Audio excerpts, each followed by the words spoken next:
किन्नरों की उत्पत्ति कैसे हुई? प्रथम अर्धनारी यानी कि किन्नर, प्रथम किन्नर कौन था और उनकी जो भाषा होती है, जो उनके शब्द होते हैं, जो वह अपने मुंह से कह देते हैं, वह कैसे सत्य हो जाता है, इसके बारे में विस्तार से जानेंगे। यह बहुत बड़ा रहस्य है। सत्य रहस्य मैं बताऊंगा जो शास्त्रों में प्रमाणित मिलता है, और इसकी किंवदंतियां तो बहुत हैं, बहुत ही कथाएं हैं। महाभारत में भी मिलती हैं, रामायण में भी मिलती हैं, राम के समय जो, या अन्य बहुत ऐसी कहानियां हैं जो किन्नरों से संबंधित है। लेकिन सत्यवाक्य क्या है इसके बारे में जाने कि प्रथम अर्धनारी यानी कि प्रथम किन्नर कौन था। परमात्मा निराकार है, ईश्वर न नर है न मादा है। तो क्या परमात्मा नपुंसक लिंग में आते हैं? नहीं, निराकार परमात्मा नपुंसक लिंग में भी नहीं है। वह पार ब्रह्म परमात्मा का जलवा कुछ अलग ही है। जिस लोक में वह रहते हैं उस मंडल का भी बहुत ही जलवा अलग है। वहाँ न दिन होता है, न वहाँ रात होती है, न सर्दी होती है, न गर्मी बरसात, कुछ भी नहीं होता है।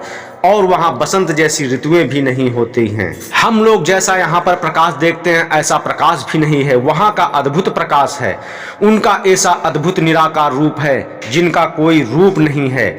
साधक जिस भावना से ध्यान करता है वैसा ही रूप साधक के सामने उस परमपिता परमात्मा का दिखता है। निराकार परमात्मा नित्य ऊर्ध्वा स्वरूप है।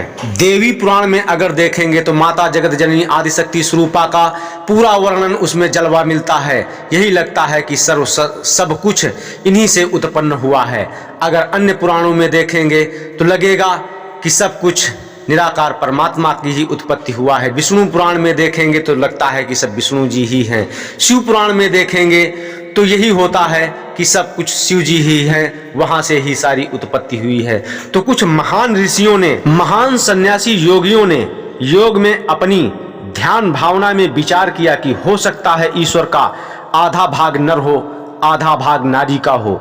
यहाँ पर एक बात जानना बहुत ही आवश्यक हो जाता है कल्प सिद्ध शक्ति के बारे में। यानी कि साधना में साधक जब उच्च कोट की साधनाएं करता है, उच्च कोट की साधना की स्थिति में होता है, तो वह कल्पना करता है, वह सत्य हो जाता है और वही प्रकट हो जाता है। महान ऋषि मुनियों ने एक साथ में बैठ करके वह निरंतर सत्संग, ऐसी कुछ चर्चाएं किया करते हैं जिस पर परमात्मा का चिंतन किया जाता है। वह जब सभी ऋषि मुनि एक साथ में बैठ करके सत्संग चर्चा, परमात्मा चर्चा कर रहे थे, तो वह यही सब विचार कर रहे थे कि उस परमात्मा का किस रूप में चिंतन करूं, नर रूप में चिंतन करूं या मादा रूप में चिंतन करूं। तो सभी ने एक साथ में बैठ करके प्रार्थना किया कि हे परमात्मा, हे निराकार, हे पार ब्रह्म परमेश्वर, मैं आपका निराकार रूप में चिंतन करूं, ध्यान करूं, या फिर मादा रूप में आपका चिंतन भजन करूं। किस रूप में मैं आपका चिंतन करूं, ध्यान करूं, कृपा करके हमें बताइए।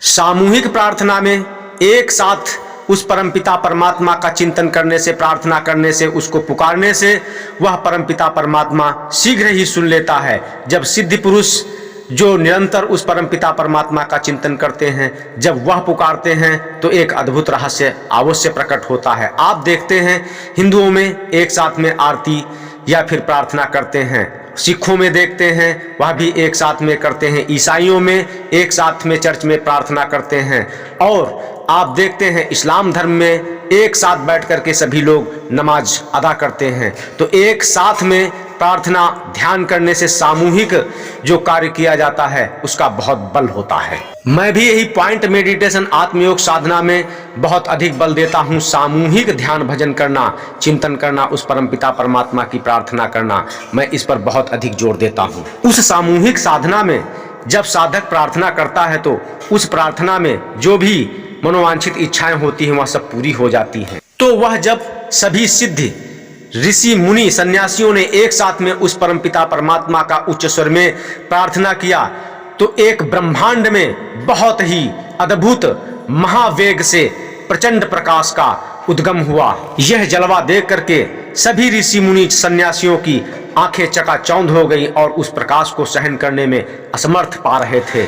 उस महाब्रह्मांड में, शून्य में जब यह जलवा ऋषि मुनियों ने देखा तो देखा कि एक तरफ से महामाया, महाप्रकृति बहुत ही सौम्य रूप से, बहुत ही एक अद्भुत प्रकार से आकर के महाप्रकाश पुंज एकाग्र हो गया, एकत्र हो गया। और दूसरी तरफ से वह परमपिता परमात्मा का जो निराकार ब्रह्म है वह आकर के दोनों एक जगह एक में समाहित हो गए और शीतलता से धीरे धीरे वह रूप निराकार से एक साकार रूप छवि दिखाई देने लगी, जो आधा नर और आधा मादा का स्वरूप था। यह देख करके ऋषि मुनियों ने अर्धनारेश्वर की जय जयकार करना शुरू कर दिया और उस अर्धनारेश्वर का स्वरूप देख करके बहुत ही अचंभित और आनंदित होने लगे। वह रूप बहुत ही मनमोहक और बहुत ही प्रचंड शक्ति स्फुरणा और बहुत ही अद्भुत माया स्वरूप दिख रहा था, जो वास्तव में वह निराकार और महामाया का स्वरूप अर्धनारेश्वर स्वरूप प्रकट हुआ। यही प्रथम अर्धनारेश्वर, यही अर्धनारी, यही प्रथम किन्नर भी कहलाए। अब यह भी जान लिया जाए कि प्रथम मानव अर्धनारी कौन थे और उनका जन्म कहां पर हुआ। एक प्रांत के राजा थे, ब्रजसेन उनका नाम था। वह सूर्यवंशी राजा थे, बहुत ही प्रतापी राजा थे। सतयुग का समय था। वह जो राजा थे ब्रजसेन, उनके यहाँ एक पुत्र का जन्म हुआ। पुत्र का नाम था सुयोग। यह जो सुयोग थे वह अर्धनारी स्वरूप थे। यह बहुत ही उस परमपिता परमात्मा में ध्यान भजन चिंतन किया करते थे और वह एक ऋषित्व को प्राप्त थे। उनके अंदर उस परमपिता परमात्मा की झलक दिखती थी।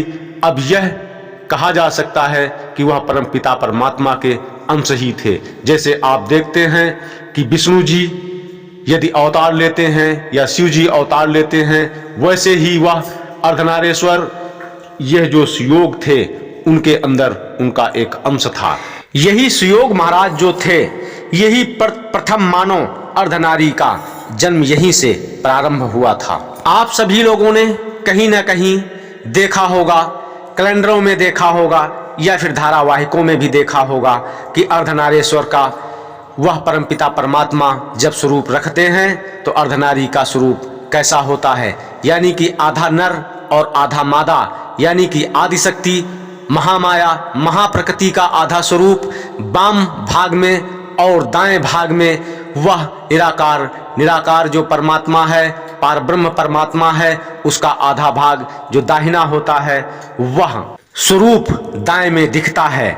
इसी प्रकार से सामुद्रिक शास्त्र जो है उसमें भी यही दिखाया गया हुआ है कि मानव में वाम भाग नारी का और दाहिना भाग पुरुष का होता है।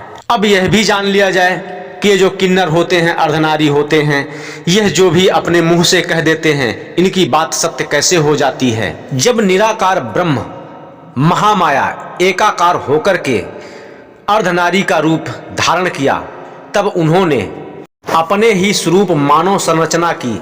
वह मानव संरचना किन्नर कहलाए। वह किन्नर काम वासना से दूर रह करके ब्रह्मचर्य का पालन करते हैं, आदि विकारों से दूर रह करके वह जब ब्रह्मचर्य का पालन करते हैं तो उनके अंदर पवित्रता होती है। इस वजह से उनके वचन सत्य हो जाते हैं। ब्रह्मचर्य एक ऐसा शब्द ही है जो वास्तव में ब्रह्म का आचार्य हो जाता है, यानी कि ब्रह्म को जान जाता है। जब ब्रह्म को जान लेगा तो सत्यता उसके अंदर अवश्य आ जाती है। तभी तो आप देखते हैं कि किन्नरों से सभी लोग बद्दुआओं से बचने का प्रयत्न करते हैं, यथासंभव उनको प्रसन्न करने का ही प्रयत्न करते हैं, जिससे वह प्रसन्न होकर के दुआएं दें। जब दुआ देते हैं तो वह दुआएं फलीभूत हो जाती हैं। इस वजह से किन्नरों का हर शब्द सत्य हो जाता है। लेकिन कुछ ऐसे किन्नर होते हैं जो अनर्गल कार्य करते हैं, उनके शब्द सत्य नहीं होते हैं। यह भी आप विशेष प्रकार से ध्यान रखें।